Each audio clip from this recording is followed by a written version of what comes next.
Hey, what is going on, guys? Lon here from Android Authority. And even though flagship phones are always an OEM's main focus, nobody takes more pride in their mid-range phones than HTC. And some of their mid-range phones don't even really feel all that mid-range. So today we're taking a look at their latest and probably the most powerful mid-range phone they have ever made. This is the HTC Desire 820. If the design of the Desire 820 looks familiar to you, well, that's because this is the spiritual successor to the Desire 816 that came out earlier this year, but it's been improved pretty much all around. It's still made of glossy polycarbonate with rounded corners and sides, but this time around it's completely unibody and it's also a lot thinner. Whether it's plastic or metal, HTC just knows how to make a quality phone, and they've done it again with the Desire 820. It's a little bit on the slippery side, but overall it feels very solid and lightweight. It is a big phone with some pretty hefty bezels, but it's not any bigger than a lot of other flagships out there. So if you're used to big phones, you'll adjust to the Desire 820 fairly quickly. My favorite part about the design of the 820 is the accent colors, because it really makes the phone stand out and gives it a little bit of extra flair to what would otherwise be a very plain looking phone. Taking a tour around the device, you've got your power button and volume rocker on the right side, and while the volume rocker is choked up a little higher than I would like, the placement of the power button on the right side was a much needed improvement over the 816 from earlier this year, which had it awkwardly placed on the left. Everything else is in its usual place with the 3.5mm headset jack up top, micro USB port along the bottom, and a single plastic flap on the left side that houses the SD card slot and two SIM slots, because this is a dual SIM device. Now, this would not be an HTC device if it didn't have front-facing boom sound speakers, and there's absolutely no surprises here. They sound extremely good, they're very loud, very clear, and deliver a very clean and rich sound. Friends are a part of it now. I don't have friends, I got family.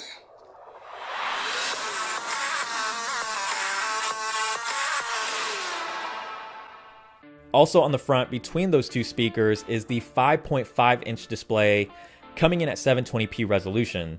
It's not the sharpest thing in the world, with the resolution being spread over a 5.5-inch screen, but HTC always knows how to make a good-looking panel regardless of resolution, and the 820's display is about as good as it can be, with a nice amount of brightness, natural and accurate colors, solid viewing angles, and outdoor visibility.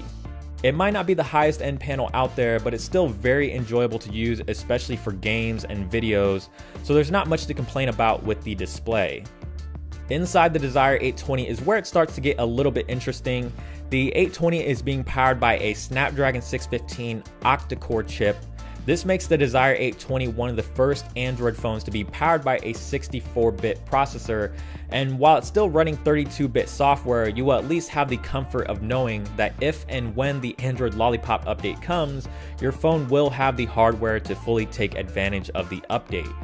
The performance as it stands right now, however, is actually very snappy and responsive, and even though this is technically a mid-range phone, the experience feels very high-end. So whether it's doing something basic like opening up apps to more demanding things like web browsing, multitasking, and playing high-end games, the Desire 820 handles everything just fine without causing much of a problem. With the camera on the Desire 820, you're looking at a 13 megapixel sensor with LED flash, and the camera interface hasn't changed all that much from previous HTC devices. It's still a very simple and clean interface with some manual controls like ISO, white balance, exposure, all the usual stuff you might expect. There are a couple of new shooting modes now though, like split capture, which lets you take a photo with the rear camera and the front camera, and it stitches them together. Then there's photo booth, and it's exactly what you might think it is. It takes several photos in succession and stitches them together just like you would get from a photo booth. Zoe's is also still available, but if you want to compile them, you'll have to do it through HTC's own Zoe application.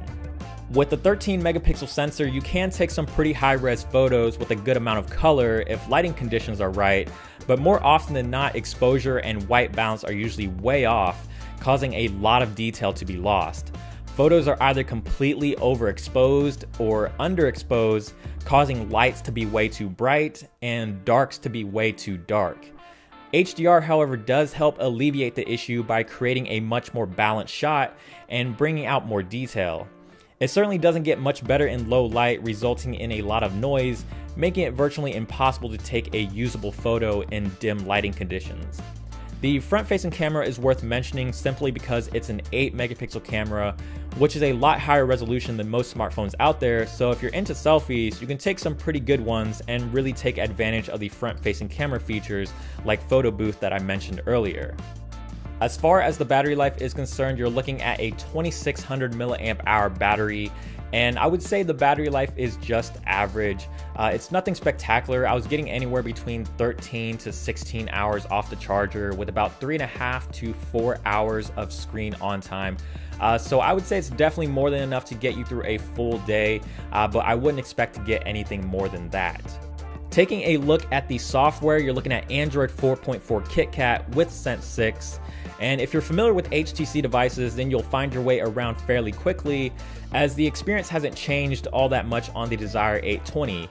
Sense is still a fan favorite when it comes to skins on Android, and for good reason. It's a very simple and clean interface with a lot of nice features like blink feed, which still lives one swipe to the left of your main home screen, and the customizable quick toggles in the notification shade. The best part about Sense is that it brings all of these enhancements and features to Android while still maintaining a very smooth and snappy experience, which is something you can't say about many Android skins. As with many Desire phones, there's no plans on it coming to the United States, at least not yet, but if you want to pick one up, I've seen the price range between $400 to $500 unlocked. It does come in a variety of different colors, and it is 3G and 4G LTE capable, but there are a couple of different models floating around out there, so I'd recommend doing your research and making sure that it is compatible with your network. And there you have it for the HTC Desire 820. If you're a fan of the Desire lineup and you're looking for an HTC phablet device, this is probably the closest you are going to get. Even though this is a supposedly mid-range phone, it is definitely on the higher end of the mid-range spectrum, if that makes any sense, because it delivers a very high-end experience without the high-end price tag of a flagship phone.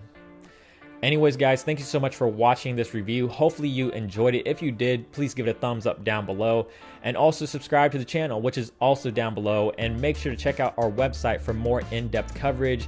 You already know what it is, AndroidAuthority.com, because we are your source for all things Android.